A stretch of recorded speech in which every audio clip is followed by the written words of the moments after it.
안녕하세요. HTC 이브닝 뉴스 캐치의 타프로입니다. 9월 15일 월요일, 오늘도 생생하고 빠른 미국 뉴스를 준비했습니다. 그럼 바로 오늘의 헤드라인을 만나보시죠. 트럼프 대통령이 베네수엘라 마약 운반선을 또다시 공격하라고 지시해 3명이 사망했습니다. 미국에서 장기 실업자가 급증하며 경제 경고음이 켜졌습니다. 찰리 커크 피격 용의자가 디스코드 채팅에서 사실상 범행을 자백한 것으로 드러났습니다. 벤스 부통령이 찰리 커크를 추모하며 고인의 팟캐스트를 직접 진행했습니다. 보건복지부 장관 로버트 F. 케네디 주니어의 반백신 정책으로 백신 연구와 개발이 크게 흔들리고 있습니다. 미국과 인도가 갈등 속 화해를 시도하고 있지만 인도 내 반미 정서는 여전히 깊게 남아 있습니다. 트럼프 대통령이 틱톡 매각 합의에 도달하며 전면 금지를 피할 가능성이 커졌습니다. 뉴욕 증시는 혼조세로 마감했고 $1 환율은 강보합세로 거래를 마쳤습니다. 미국 부모 6명 중 1명이 어린이 필수 예방접종을 미루거나 건너뛰며 백신 주저 현상이 확산되고 있습니다. 잠들기 전 발을 따뜻하게 하면 혈관이 확장돼 체온이 자연스럽게 내려가 숙면을 유도한다는 연구 결과가 나왔습니다. 지금까지 오늘의 헤드라인이었습니다. 오늘도 뉴스캐치를 찾아와 주셔서 감사드립니다. 오늘 첫 소식입니다. 도널드 트럼프 대통령이 베네수엘라 마약 카르텔을 겨냥한 두 번째 군사작전을 발표했습니다. 미 남부사령부가 직접 나섰고 이번에도 사망자가 나왔는데요. 자세한 내용 김윤범 기자와 함께 짚어보겠습니다. 트럼프 대통령은 현지 시간 15일 자신의 SNS를 통해 오늘 아침 내 명령에 따라 미군이 남부사령부 관할 지역에서 폭력적인 마약 밀매 카르텔과 마약 테러리스트를 상대로 두 번째 물리적 공격을 감행했다고 밝혔습니다. 이번 공격은 베네수엘라 출신으로 확인된 조직이 미국으로 불법 마약을 운반하던 중 국제 수역에서 이루어진 것으로 전해졌습니다. 트럼프 대통령이 직접 공격 명령을 내렸다는 점이 눈에 띕니다. 피해 상황은 어떻습니까? 대통령은 3명의 남성 테러리스트를 제거했고 미군 피해는 없었다고 전했습니다. 이어 미국인을 중독시키는 치명적 무기를 운반한다면 끝까지 추적할 것이라며 강력한 경고를 보냈습니다. 트럼프 대통령은 수십 년간 미국 사회를 파괴해온 마약 밀매 조직을 더 이상 두고 볼 수 없다고 강조했습니다. 이번 공격이 이번 달 들어 두 번째라죠? 그렇습니다.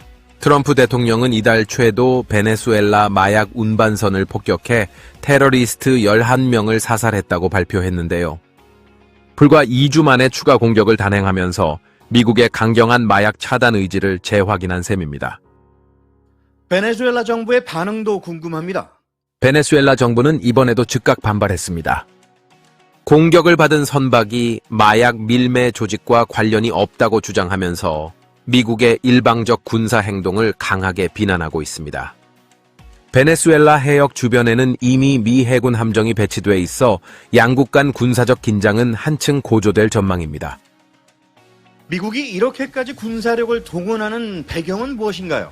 트럼프 행정부는 미국으로 유입되는 불법 마약을 국가 안보 위협으로 규정하고 있습니다. 트럼프 대통령은 마약을 미국인을 죽일 수 있는 치명적 무기라고 표현하며 자국민 보호를 위해 국제 수역에서라도 적극적으로 대응하겠다는 입장을 분명히 하고 있습니다. 전문가들은 트럼프 대통령이 강력한 마약 단속을 통해 국내 정치적 지지층을 결집하려는 의도도 있다고 분석합니다. 향후 어떤 파장이 예상됩니까? 우선 베네수엘라와의 외교적 갈등이 더욱 심화될 가능성이 큽니다. 베네수엘라 정부는 미국의 해군 배치와 공해상 군사작전을 주권 침해로 규정하며 국제사회에 문제를 제기할 가능성이 있습니다. 또한 미국 내에서도 국제법 위반 논란이 불거질 수 있어 향후 유엔 안보리나 국제해양법 관련 회의에서 논쟁이 이어질 것으로 보입니다. HTC 이브닝 뉴스캐치 김윤범이었습니다. 미국의 마약 카르텔 단속이 단순 범죄 대응을 넘어 외교와 군사 문제로 확대되는 모습입니다. 베네수엘라의 긴장이 앞으로 어떤 방향으로 흘러갈지 주목됩니다. 미국에서 6개월 이상 실업 상태가 이어지는 장기 실업자가 크게 늘고 있습니다. 전체 실업자의 4명 중 1명이 반년 넘게 일자리를 찾지 못하고 있어 경기 둔화 우려가 커지고 있는데요. 유미정 기자가 자세한 소식 전합니다. 네, 미국 노동부 자료에 따르면 8월 기준으로 190만 명 이상이 27주 이상 장기 실업 상태에 놓여 있습니다. 이는 지난해 초 대비 2배가 넘는 수치로 팬데믹 이후 최고치입니다.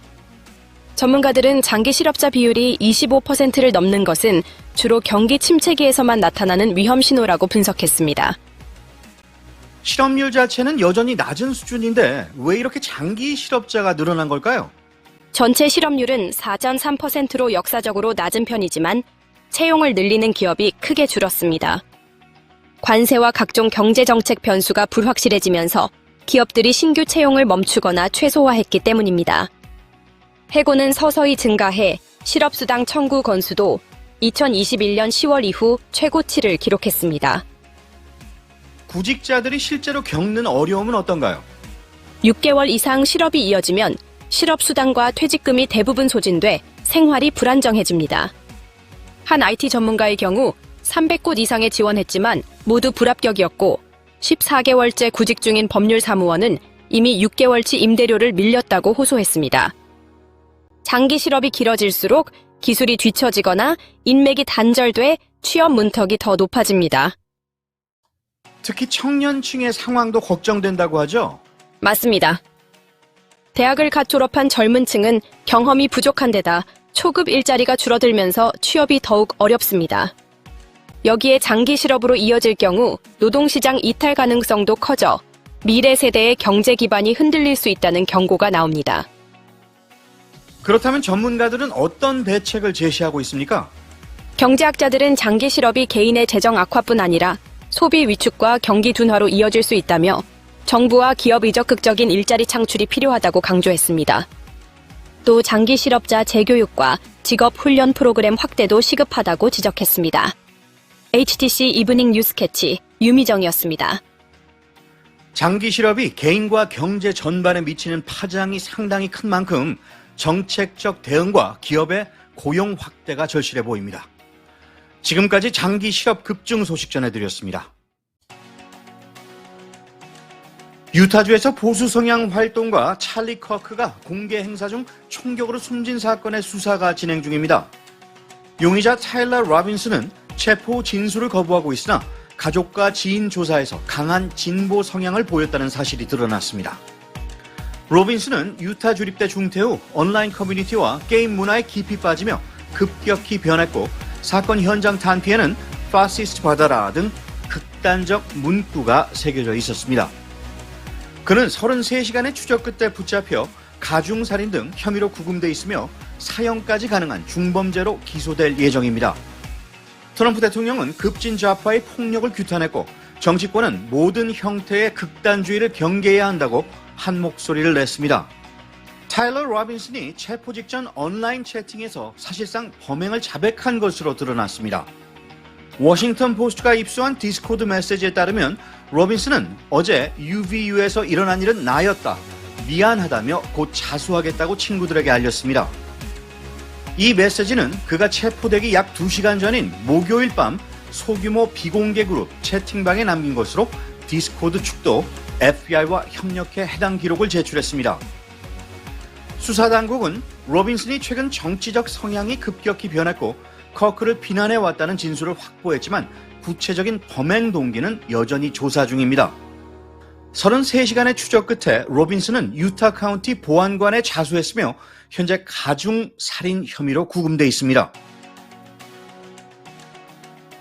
제이디 벤스 부통령이 피살된 보수 청년 활동가 찰리 커크를 추모하며 고인의 팟캐스트 찰리 커크 쇼를 직접 진행했습니다. 현직 부통령이 민간인의 프로그램을 진행한 것은 공화당과 우파 진영에서 커크가 지닌 정치적 영향력을 단적으로 보여줍니다. 벤스 부통령은 대체할 수 없는 사람을 대신해 최선을 다하겠다며 커크를 내가 만난 가장 뛰어난 정치 전략가라고 평가했습니다. 그는 커크가 2024년 대선 승리와 행정부 인사 구성에 큰 역할을 했다고 강조하며 진정한 화합은 진실을 마주할 때 가능하다며 좌파 진영을 강하게 비판했습니다. 이날 방송에는 백악관 비서실장과 대변인 로버트 케네디 주니어 보건복지부 장관 등이 게스트로 참여했으며 백악관 브리핑 룸에서도 생중계됐습니다. 트럼프 대통령은 커크에게 대통령 자유의 메달을 수여하고 오는 21일 애리조나에서 열리는 추모식에도 참석할 계획입니다. 미국 보건복지부 장관 로버트 F. 케네디 주니어가 강력한 백신 회의론을 펼치며 연방 지원을 축소하자 신기술 백신 개발이 급격히 위축되고 있습니다. 코로나19부터 홍역까지 각종 백신의 의문을 제기하고 mRNA 기반 연구와 임상 허가를 어렵게 만들어 투자자들이 발을 빼는 상황입니다. 대표적 사례로 학동기 아이들을 겨냥한 연쇄 상구균 백신을 준비하던 제약사 벡사이트는 자금과 규제 불확실성을 이유로 임상시험을 보류했습니다. 국립보건원 NIH도 백신 주저가 언급된 연구 40건을 중단하고 HIV 백신 프로그램도 종료 예정입니다. 전문가들은 과학적 위험보다 행정, 정치적 위험이 더 크다면서 장기적으로 백신 수요가 유지되더라도 현재 반백신 기조가 새로운 백신 개발을 크게 지연시킬 것이라고 경고하고 있습니다. 최근 미국과 인도의 외교 갈등이 격화되며 인도 내 반미 정서가 다시 고조되고 있습니다.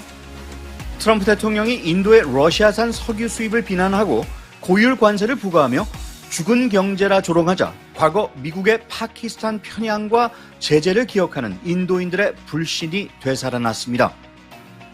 인도 정부는 공식 대응을 자제했지만 온라인에서는 반인도 혐오 발언이 급증하며 긴장이 더욱 깊어졌습니다. 전문가들은 이번 사태가 특히 젊은 세대에게 충격을 주어 미국과의 동맹에 회의감을 심었다고 지적합니다.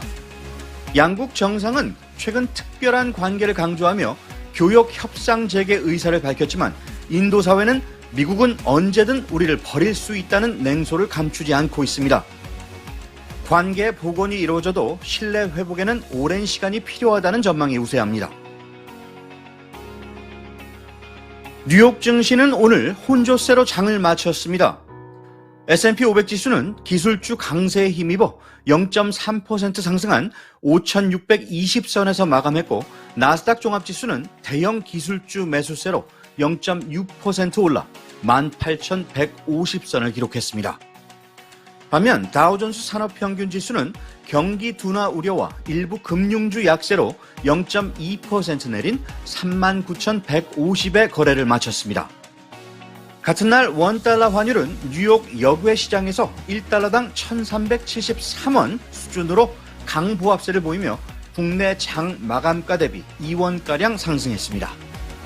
미 연준의 금리 동결 기조가 이어지는 가운데 미국의 물가지표 발표를 앞둔 관망세가 투자 심리를 지배한 하루였습니다. 미국 부모 6명 중 1명이 자녀의 필수 예방접종을 미루거나 건너뛰고 있는 것으로 나타났습니다. 워싱턴 포스트와 KFF 공동조사에 따르면 홈스쿨을 하는 가정, 백인, 매우 종교적인 부모, 공화당 성향, 35세 이하 부모에게 이런 현상이 두드러졌습니다. 가장 큰 이유는 백신 부작용과 안전성에 대한 불신으로 코로나19 팬데믹 이후 연방보건당국을 신뢰하지 않는다는 응답도 절반을 넘었습니다. 전문가들은 이런 추세가 홍역, 소아마비 등 치명적 질병의 재확산 위험을 높일 수 있다고 경고하며 과학적 근거를 바탕으로 한 적극적 소통이 신뢰 회복의 핵심이라고 강조했습니다. 수면에 어려움을 겪는다면 잠들기 전 발을 따뜻하게 해보세요.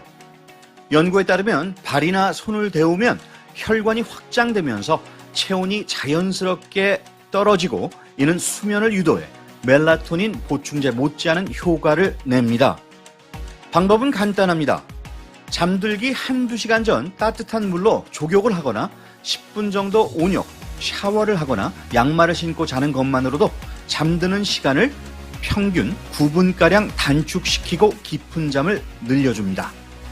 실제로 60세 이상 남성을 대상으로 한 실험에서 발을 데운 참가자들은 더 빨리 잠들고 오래 잤다는 결과가 나왔습니다. 다만 밤 늦게 실천해야 효과가 있으며 방온도는 섭씨 16도에서 19도로 서늘하게 유지하는 것이 좋습니다. 또한 이부프로펜 등 NSAID 계열 진통제는 혈관을 수축시켜 효과를 방해하므로 피하는 것이 좋고 필요하다면 아세트 아미노펜이 대안이 될 수 있습니다. 아무것도 하지 않으면 아무 일도 일어나지 않는다라고 합니다. 하려고 하는 일을 한번 해보시는 것이 어떻겠습니까? 이브닝 뉴스 캐치 오늘 소식은 여기까지입니다. 좋은 밤 좋은 하루 되시기 바랍니다.